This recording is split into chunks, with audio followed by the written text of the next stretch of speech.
642nd Force Protection Acquisition Squadron, Hanscom Air Force Base, Mass.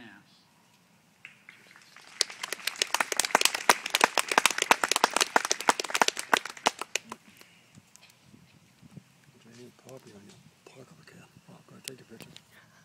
I find it's always good to have a second copy of your speech.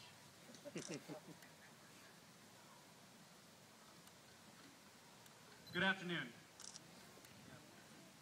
On this Memorial Day, I wish to tell you a story of three brothers and a best friend. Jared Hubbard and Jeremiah Barrow grew up together. They played football on the same team and they wrestled together. They both graduated from Buchanan High School in Clovis, California, my hometown. They were best friends. 3 months after the collapse of the World Trade Center towers on September 11th, Jared and Jeremiah enlisted in the Marine Corps, where they became snipers, partnered together once again. In November of 2003, they died together when a roadside bomb exploded next to their convoy. Jared's mother said of them, "They went to school together, they went into the Marines together, and they went to war together, and they died together, and now we'll bury them together." They were buried side by side, from cradle to grave, together, inseparable. 9 months after Jared's death, the two remaining Hubbard brothers enlisted in the Army in honor of their brother's service and sacrifice. Nathan Hubbard, the youngest, and Jason Hubbard, the oldest brother. They were not afraid. People are going to be hurt, Nathan said, and people are going to be killed. That is the reality you have to accept, but not dwell on. In August of 2007, Nathan and his older brother Jason were on a nighttime mission north of Baghdad, traveling in 2 Black Hawk helicopters. Nathan was in the front helicopter and Jason was in the rear helicopter as the two-gun ship flew back from the mission. Suddenly, Nathan's helicopter began to spin out of control. Jason watched. As his younger brother's helicopter crashed into the earth, he was powerless to do anything. By the time his helicopter landed and he reached the wreckage, Nathan was already dead. Back home in Clovis, California, the Hubbard family was devastated. 3 sons entered service. Only one returned. Jason returned home to his family, discharged under the Army's sole survivor policy. His mother, Peggy, given no solace by the macabre distinction of being a double Gold Star mother. "The nation's at war," said Jeff Hubbard, the boy's father, and a 30-year veteran police officer. "We just want people to support the nation and what it's trying to get accomplished by making the world a better place." Never forget that today's military is an all-voluntary force. There is no draft. The men who sign up to wear the uniform do so willingly. Upon entering service, every service member takes an oath.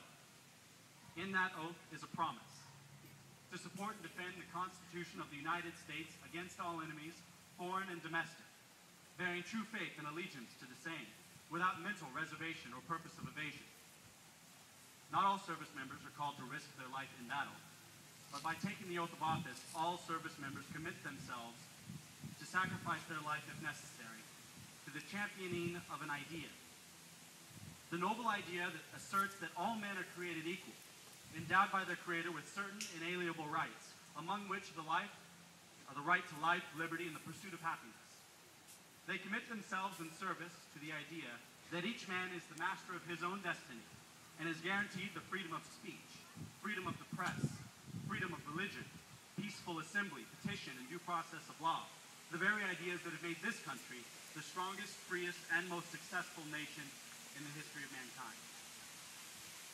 Last night I was watching the History Channel's Story of America, Story of Us. And I couldn't help but be reminded of the fact that from the Revolutionary War, through the Civil War, through the Gilded Age, through the Great Depression, World War I and World War II, through the Cold War and into the modern age, it's the American spirit that has kept us telling ourselves that not only we can, but we will. And that today may not be the best, but tomorrow will be better. No service member hopes to die in support of these ideas, but by their oath, all accept the responsibility of answering the call with their lives. In taking this responsibility, they assert that the ideals of the United States are honorable and worth fighting for, even worth dying for. They stand united so that the rest of us do not fall. Every service member who has ever volunteered for military service has done so with this understanding. They are not the foolhardy, or uneducated, or vainglorious, looking for adventure or notoriety. There is no glory in war. They are the service members who stormed the beaches of Normandy, pushed the North Koreans past the 38th parallel, fought in the jungles of Vietnam, and in the sands of the Middle Eastern desert. They are the men and women who have sworn their lives to uphold our nation's most precious values, set forth in the Constitution of the United States. I remember Nathan Hubbard. I remember playing volleyball with him in junior high. I remember him making my English class erupt in laughter with a sarcastic comment about some book we were forced to read. I remember him smiling, or grinning, really, at some prank he had just pulled off. I am honored to have been a classmate of his from a high school with the unfortunate distinction of losing the most graduates to the Iraq and Afghanistan wars than any other high school in the country. Whenever a service member dies in combat, it is a terrible and sad event. But do not mourn the deaths of those who are killed in combat. Honor them. Honor the fact that they have sworn their lives in dedication to those freedoms and rights we exercise every day. Do not mourn the death of Jeremiah Barrow, age 21. Honor his service. Do not mourn the death of Jared Hubbard, age 22. Honor his service. Do not mourn the death of Nathan Hubbard, age 21. Honor his service. Love binds all servicemen and women together. The love of country. The love of a brother for his best friend. The love of a son for his older brothers. The love of a mother for her 3 sons. The love of a father who raised them with a heart towards service. The love of the friends they left behind. The love of a town that has given more than its fair share.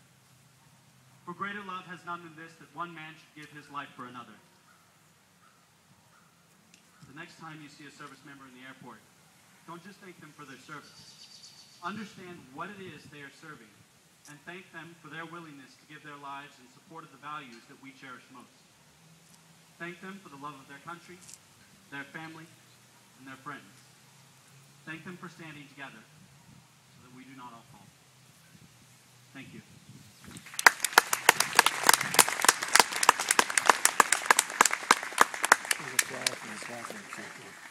For today. That's more like a very good speech.